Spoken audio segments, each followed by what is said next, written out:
Kereta-kereta yang ada kat Malaysia ni banyak, apalagi Alphard. Ya, tapi tidak di Malaysia. Orang Malaysia kalau guna kereta Alphard, dia drive sendiri. Malaysia satu-satunya negara di ASEAN yang mengeluarkan kereta EV. Yang paling gokilnya lagi,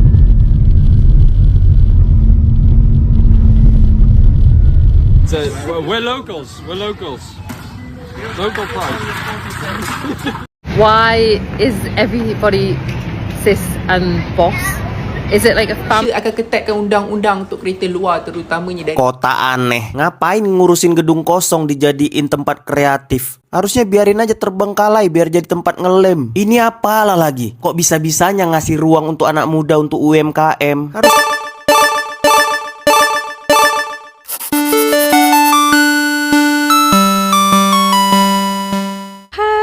Halo, hai semuanya. Apa kabar teman-teman?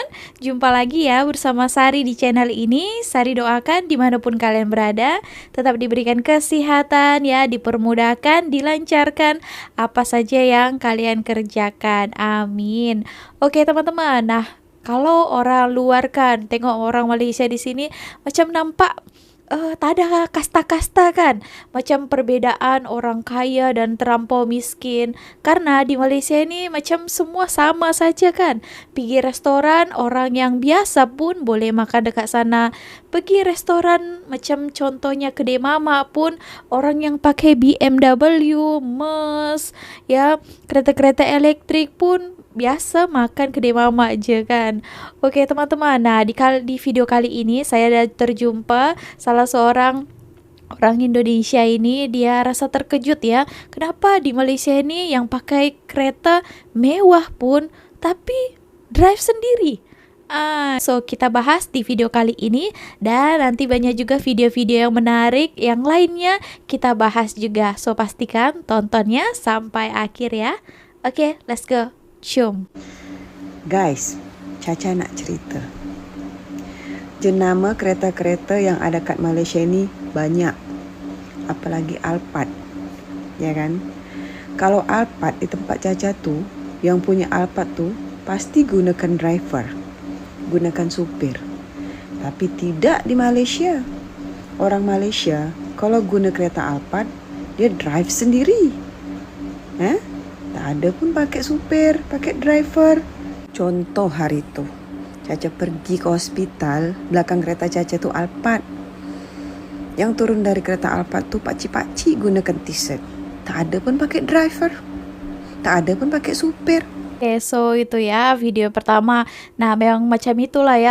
Nah, bahkan ya saya tengok Tun Mahathir pun dia bawa kereta sendiri ya. Padahal kaya kan. Tapi ya di sini sederhana, biasa saja. Itu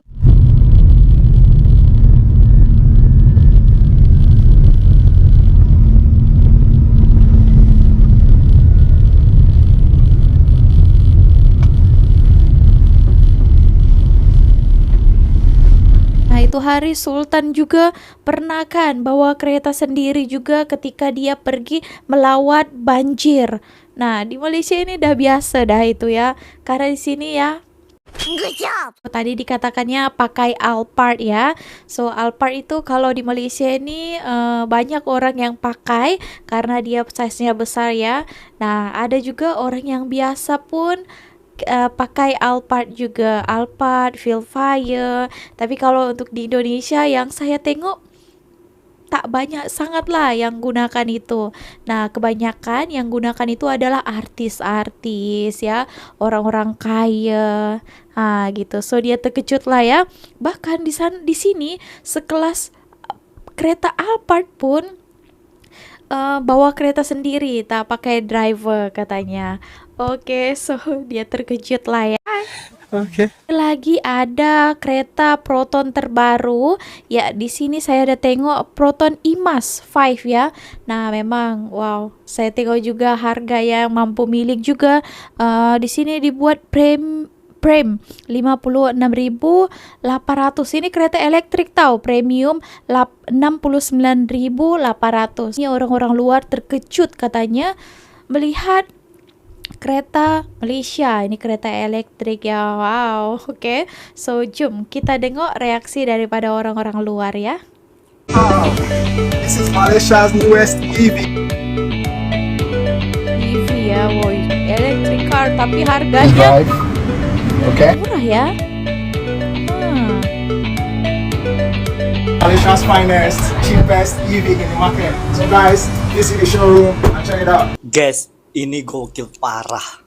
Saya baru tahu ternyata Malaysia adalah Gokil negara parah. pertama di ASEAN yang mengeluarkan kereta EV sendiri, guys. Nah, Malaysia satu-satunya negara di ASEAN yang mengeluarkan kereta EV. Yang paling gokilnya lagi, IMAS 5 nih bukanlah kereta EV yang pertama negara Malaysia keluarkan. Nah, IMAS 5 ini adalah model terbaru yang Proton keluarkan dengan harga yang terjangkau. Jadi, dia bermula serendah RM56.800 Malaysia. Sehingga model yang premiumnya adalah RM69.800. Jadi dengar-dengarnya ya, model ini adalah antara model yang termurah di saat ini untuk kereta EV. Dengan serendah 56.800, korang dah boleh bawa sebiji IMAS 5.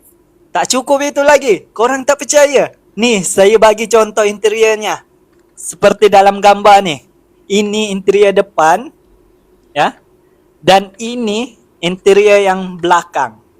Memang luas, penuh dengan teknologi terbaru dari Proton, harga terjangkau, skrinnya yang sangat besar. So, buat apa lagi korang nak cari kereta-kereta EV di luar sana yang mahal? Pertama dari harganya. EV IMAS 5 ini harganya terjangkau dan murah berbanding EV lain yang ada di pasaran sekarang. Kenapa korang perlu habiskan duit beratus-ratus ribu ringgit sedangkan ada EV tempatan yang sangat murah dan sangat premium serendah harga RM56.800 Malaysia. Tahu tak? Kalau di IMAS 5 ini menawarkan 20 ciri eksklusif dan teknologi pintar. Dan yang penting, dia dipenuhi dengan sistem keselamatan dan ADAS, Advanced Driver Assistance System. So, nikmat apa lagi yang korang nak dustakan dengan produk tempatan Malaysia satu ini? Dia dah murah, penuh dengan ciri-ciri keselamatan, ditambah lagi dengan ciri eksklusif dan teknologi pintar. Jadi, kalau bagi saya tak nak lah EV dekat luar sana. Saya akan ambil IMAS 5 ni juga. Jimat sikit. Harga pun mesra poket. Agak-agak kalau IMAS 5 ni dijual di luar negara seperti Indonesia, laku tak? Nah, itu tadi ya. Tadi kata Abang ini adalah Malaysia adalah negara pertama di ASEAN ya. ASEAN bukan Asia. Oke, disebabkan ramai trigger dalam komen ini, dia cakap Jepang lah yang pertama dekat Asia. Padahal ASEAN ya. Asia Tenggara, oke. So, itu ya teman-teman. Nah, murah sangat ya kan harganya. So, mampu milik lah. Jadi, kalau kereta-kereta import macam tadi Alphard itu ya di Malaysia ni macam biasalah, kalau orang Malaysia di sini kereta itu bukan suatu kemewahan yang perlu ditunjuk-tunjuk sangat kan. Karena di sini semua pun ada kereta sendiri dan bukan hanya daripada jenama macam Toyota. Di sini lebih mewahnya, lebih wownya lagi kereta. Ada kereta tempatannya. Nah, di sini ada yang terbarunya, kereta EV, kereta electric car.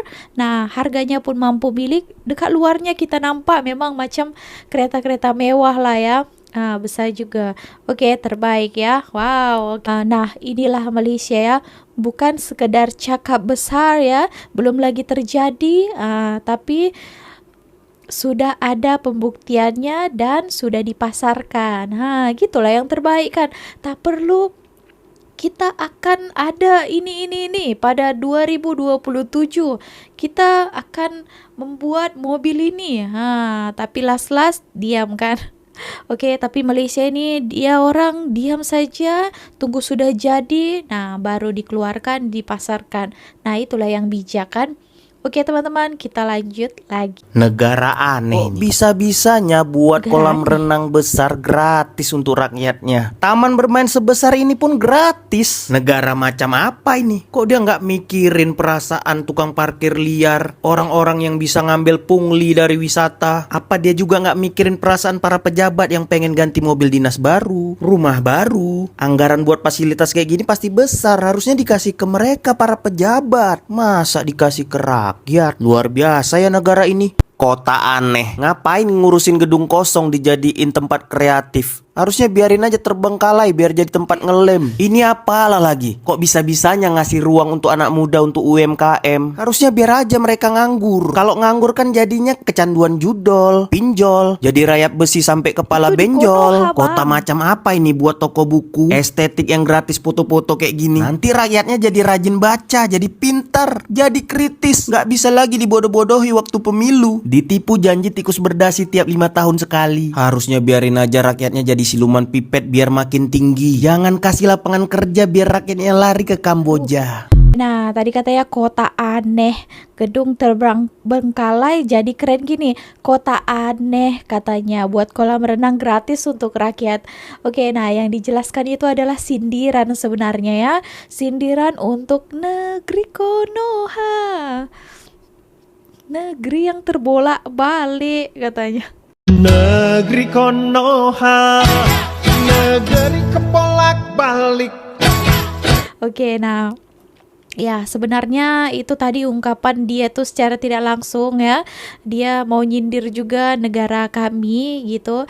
Diakibatkan di sini dia tengok kan kolam berenang dia tengok gratis ya. Tak ada yang bayar untuk kesenangan, keselesaan warga negaranya.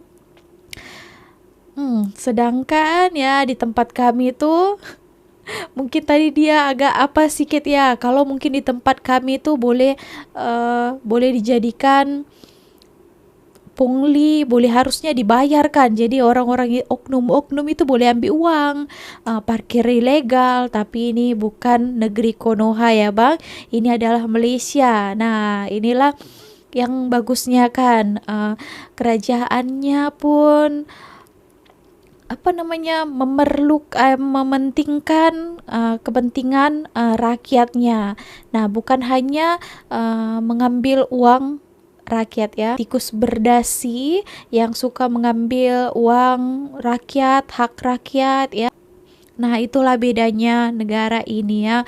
Walaupun kalian tengok kan sisi Malaysia ini ya negara kecil, mungkin sama aja dengan negara kita, tapi jelas-jelas memang tak sama ya. Bukan hanya segi daripada negaranya saja, saya tengok orang-orangnya juga.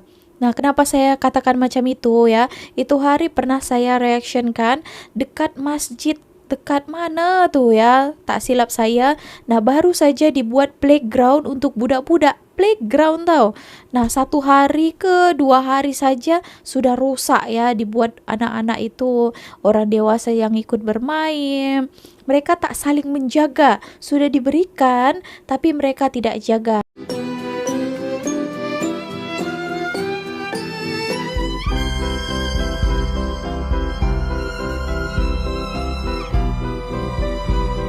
Nah itulah yang minusnya ya. Nah sedangkan yang kita tengok dekat Kuala Lumpur ya, ini ada satu taman di situ. Lepas itu dekat sana ada kolam berenang lah untuk budak-budak gitu, air pancur. Kenapa masih terjaga sampai sekarang?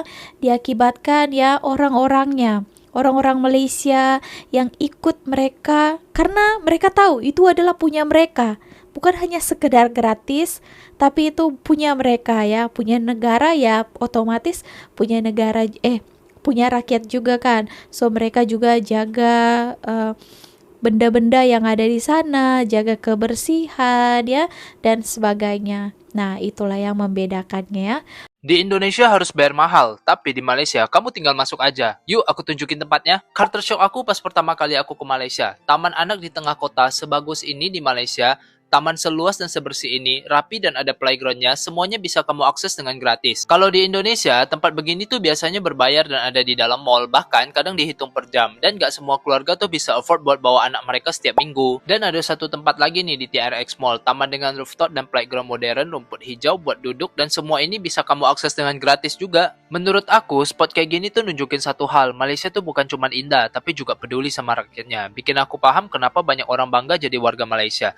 Korang yang lahir dan besar dekat Malaysia pasti banyak spot andalan kan? Share dekat komen ya, aku nak rasa sendiri apa yang kalian banggakan. Oke teman-teman, kita tonton lagi di next videonya. Cium. Kau tahu tak, mulai 15 November 2025, Malaysia akan ketatkan undang-undang untuk kereta luar, terutamanya dari Singapura. Mana-mana kereta yang masuk tanpa Vehicle Entry Permit VEP atau ada saman belum bayar, tak boleh keluar Malaysia sampai dijelaskan dulu. Dan kali ini bukan setakat kereta persendirian, kereta syarikat pun akan dikenakan tindakan. Julai lepas je lebih 4,000 saman dah dikeluarkan dengan jumlah denda lebih 1.2 juta. Kebanyakan kad sempadan Tambak Johor dan Second Link Bridge. Kerajaan nak pastikan semua pemandu asing ikut peraturan, bayar denda dulu sebelum balik. Ni dah lebih 303,000 tag VEP dipasang pada kereta biasa dan lebih 31,000 pada kenderaan syarikat. Sistem ni guna RFID, boleh bayar kat JPJ, Dangga Bay atau terus online kat MyEG. Langkah ni nampak kecil, tapi besar maknanya untuk kawal sempadan dan pastikan semua orang tak kira warga tempatan atau luar main ikut peraturan yang sama. Orang udah sering bahas dari Singapura ke Malaysia naik bus atau kereta. Tapi kalau naik mobil tuh gimana sih prosesnya? Ini pengalaman pertama gue juga sih guys, sewa mobil dari Singapura sampai Kuala Lumpur. Kita keluar dari Singapurnya melalui perbatasan di Woodlands. Enaknya kalau naik mobil, proses imigrasinya tuh drive-thru. Kita nggak perlu turun mobil sama sekali, cukup kasih paspor dan buka kaca aja. Setelah ngelewatin imigrasi Singapura, kita akan nyebrangin jembatan ini dulu sebelum ke imigrasi Malaysia. Nah, Menara Berkubah ini tuh titik perbatasannya guys, antara Singapura dan Malaysia. Di imigrasi Malaysianya pun drive-thru juga. Kita tinggal kasih paspor dan buka kaca aja tanpa perlu turun mobil. Simple banget kan? Tapi ini cuma berlaku kalau lo naik mobil yang tergolong mobil pribadi ya. Kalau mobil yang gede kayak Hi-Ace itu tetap harus turun pas di imigrasi. Kemarin sih kita mobilnya Alphard, sewanya di Omfai Travel, satu-satunya perusahaan sewa mobil di Singapura dan Malaysia punya orang Indonesia guys. Pilihan mobilnya tuh beragam dan enaknya tuh ya, kita bisa bayar pakai rupiah dan transfer ke rekening Indonesia. Udah gitu, semua drivernya juga bisa bahasa Indonesia atau Melayu. Jadi kita tuh komunikasinya enaknya. Kita bisa request tuh sama drivernya buat mampir-mampir sepanjang perjalanan ke KL. Mulai dari foto-foto di Legoland, belanja di JPO, sampai singgah di Melaka. Ada yang udah pernah naik mobil dari Singapura ke Malaysia juga? Cerita dong di komen. Bermula 15 November ini, pemilik atau pemandu kenderaan asing khususnya dari Singapura yang gagal memiliki atau mengaktifkan permit kemasukan kenderaan VEP tidak dibenar keluar Malaysia selagi tidak membayar saman. Ketua Pengarah Jabatan Pengangkutan Jalan JPJ, Datuk Eddie Fadli Ramli berkata, tindakan penguatkuasaan sepenuhnya itu membabitkan kenderaan persendirian individu serta kenderaan persendirian milik syarikat yang tiada VEP, tamat tempoh atau masih berstatus pradaftar. Bayaran saman boleh dibuat di kaunter pejabat JPJ, kaunter mobile JPJ, kaunter pendaftaran VEP di Dangga Bay dan secara dalam talian MyEG. Eddie Fadli berkata, sebelum ini penguatkuasaan yang dilaksanakan menyaksikan pemandu atau pemilik kenderaan asing hanya dikenakan notis saman dan notis peringatan. Namun kini sudah tiba masanya untuk penguatkuasaan penuh dijalankan. Beliau berkata sejak penguatkuasaan VEP 1 Julai lalu, 303,183 tag RFID sudah dipasang bagi kenderaan persendirian individu. Manakala 31,643 tag lagi membabitkan kenderaan milik syarikat. Dalam tempoh sama, pihaknya memeriksa 55,486 kenderaan dan mengeluarkan 4,028 kompaun terhadap pemilik kenderaan yang tidak mempunyai VEP dengan jumlah kompaun mencecah 1.2 juta ringgit. Beliau berkata demikian pada sidang media selepas meninjau operasi khas penguatkuasaan VEP di susur keluar bangunan Sultan Iskandar, PSI di Johor Bahru malam 31 Oktober.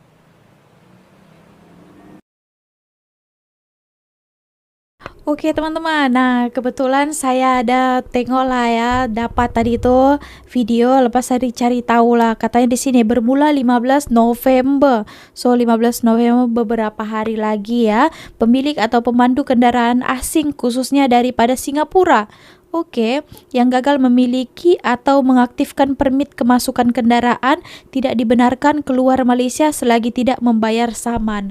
Oke, nah banyak ya kendaraan daripada luar, contohnya daripada Singapura ya ke Johor kan.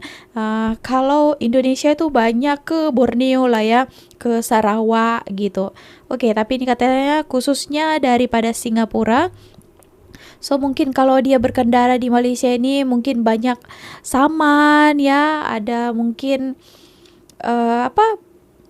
surat cinta daripada JPJ yang mereka langgar, dan mereka ketika balik ke negara asal itu kan mereka langsung tak ada rekod kan, langsung mereka balik saja ke sana, tapi rekodnya di Malaysia ini belum settle lagi, tapi kan mereka sudah pergi ke negaranya kan, so macam settle lah. Tapi tadi peraturannya untuk kalian, korang teman-teman orang Singapura, kalau mau balik ke negara asal kena bayar dulu. Mestilah gitu kan. Kena bayar dulu, settle dulu di negara ini baru boleh balik ke negara asal. Oke teman-teman, nah ini sekedar untuk informasi untuk kalian ya. Good job.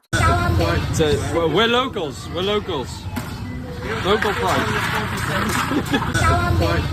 We're locals. Local price. And boss. Why is it that the Malaysians call everybody sis and boss? We've just had a conversation because everybody refers to us like your husband will be boss and I'll be sis. Like people in the restaurants, the bus driver. Why is everybody sis and boss? Is it like a family thing where you treat everyone like family? I'm just guessing, I haven't got a clue.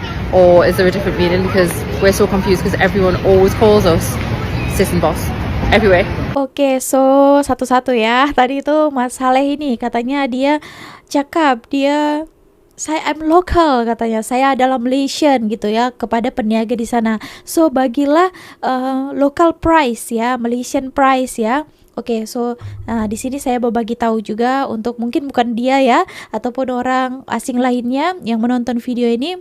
Nah, di Malaysia ini tak ada local price ya, Malaysian price. All the price is same ya, sama semuanya. Satu harga yang tertera, ya itulah harganya ya. Tak kisah kamu itu warga negara asing, foreigner ataupun Malaysian. Oke, so tapi kalau misalnya mungkin tapi bedanya kalau macam zoo negara, nah itu memang beza ya. Zoo negara itu memang ada harga yang untuk warga negara yang memiliki IC dan juga foreigner yang pakaikan paspor. Nah kalau itu memang sudah tertera harganya sana. Tapi kalau untuk peniaga-peniaga macam itu ya biasanya sama semuanya harganya ya. Oke, dan untuk tadi Minah Saleh, tadi katanya, kenapa orang-orang Malaysia panggil dia bos ya? Oh, bos. Dengan sis ya. Oke, kalau bos ini semua pun, saya pun kalau pergi mana kedai mamak ke kedai mana-mana, bos, nak order apa? Bos. Oh, thank you bos. Bos. Ya, mungkin kalau orang luar terkejut kan. Saya pun bukannya toke kedai ni. Kenapa kau ni panggil saya tiba-tiba panggil bos gitu ya? Ya, macam itulah. Mungkin teman-teman Malaysia lah ya boleh jawab saya, bantu saya. Kenapa?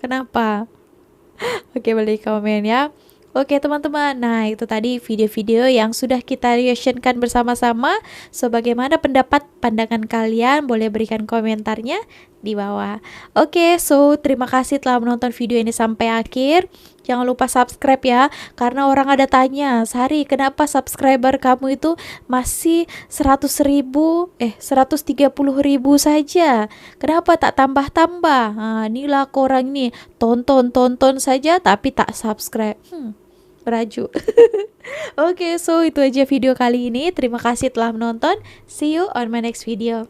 Bye bye. Thanks for watching. If you enjoy playing with us, be sure to subscribe to our channel.